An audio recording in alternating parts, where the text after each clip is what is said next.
Near the top of the Eiffel Tower, there's a secret room. Not for sightseeing, not for photos.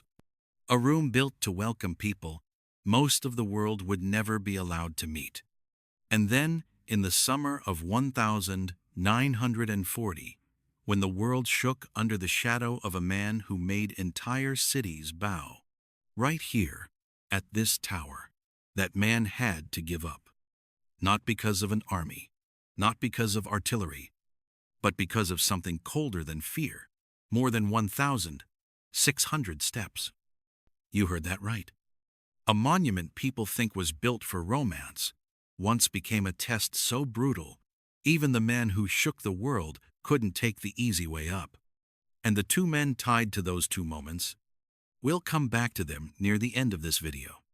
But before we reach that secret room, before we climb those 1,600 steps, there's a bigger question. How did the Eiffel Tower, hated, mocked, and built with an expiration date, survive and become a symbol of the world? Let's begin. Before the tower could even rise into the sky, Paris put it on trial. Not with hammers, with words. As early as February 1887, while it was still being built, the Eiffel Tower faced fierce backlash from artists and intellectuals of the time. To them, it was a brutal slab of metal, an ugly scar on Paris's skyline. But down on the site, every brace, every joint, every connection became engineering's quiet reply. We're not building this to be pretty, we're building it to stand. And that conflict, art versus engineering, made the Eiffel Tower feel dangerous in a very specific way. If it collapsed, it would collapse in front of the entire world. If it stood, it would stand in the face of laughter and hate. So the real question becomes, who dared to imagine this in the first place? Here's what most people don't realize. The tower that carries Eiffel's name didn't begin with Eiffel. In June 1884, two engineers at Eiffel's company, Maurice Coechlin and Émile Nouguier, chased a wild idea, a metal tower rising 984 feet into the air, a centerpiece for the 1889 World's Fair. On June 6th, Coechlin drew the first concept, 4 curved legs meeting at the top, originally with 5 platforms. Eiffel saw it, and he wasn't thrilled, but he allowed them to keep developing it. Then the design was transformed by chief architect Stephen Sauvestre. Stronger feet, a more convincing arch, the number of platforms reduced from 5 to 2, and a sharper summit so it could satisfy engineering and defend the city a little less. On the 18th of September 1884, the rights to build a metal tower beyond 984 feet were registered under Eiffel, Coechlin, and Nouguier. And soon, Eiffel bought those rights and took full control. From that moment on, the world started calling it by one name, Eiffel. Now here's why this project feels less like a building and more like a machine. The Eiffel Tower was essentially born inside Eiffel's factory in Levallois-Perret. On site, the workforce never exceeded 250 because the hardest work was done in the workshop. To turn drawings into reality, 50 engineers worked for 2 years to produce 5,300 overall and detailed plans. They manufactured 2,500,000 rivets, but only 1,050,846 were actually set on site, about 42%. Most components were pre-assembled at ground level into sections about 16.4 feet long, temporarily bolted, then taken to the site, where bolts were replaced by red-hot rivets. So the job didn't look like construction. It looked like a giant assembly line, where everything had to be done in the right order, with the right geometry. Paris sees a tower reaching into the sky, but the real battle started where nobody takes photos, underground. The 4 legs form a massive square, about 410 feet on each side. They poured concrete foundations to reduce pressure on the soil down to about 64 pounds per square inches at the base. But the terrifying side was near the Seine. To fight water, they used pneumatic caissons, sealed working chambers that pushed water out. You don't need to watch water flood in to understand the risk. If the foundation was wrong, everything above it would be wrong. On the 1st of July, 1887, the precise metal assembly officially began under Jean Compagnon. Up to about 98 feet, pieces were lifted using cranes positioned along the future elevator route.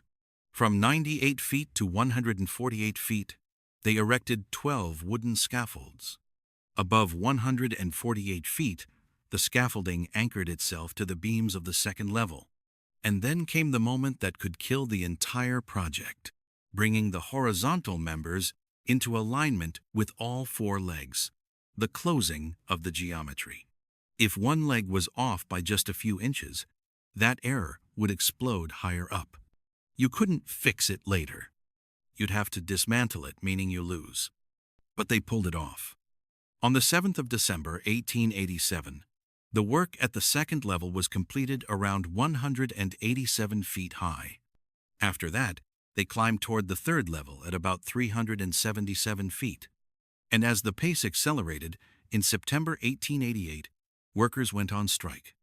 Because this tower isn't just metal, it's discipline, people, and the price of risk. Construction began on the 28th of January, 1887, and wrapped up in March 1889, just in time for the World's Fair.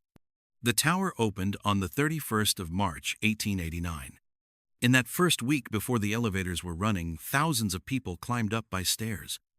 And here's the strangest irony.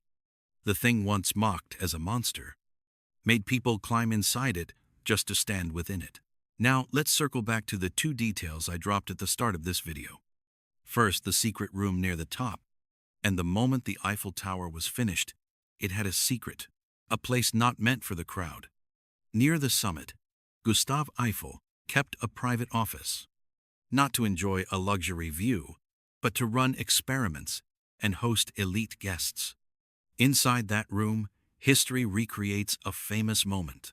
Eiffel welcoming Thomas Edison, a meeting between the man who built the tower and the man who lit up the modern age.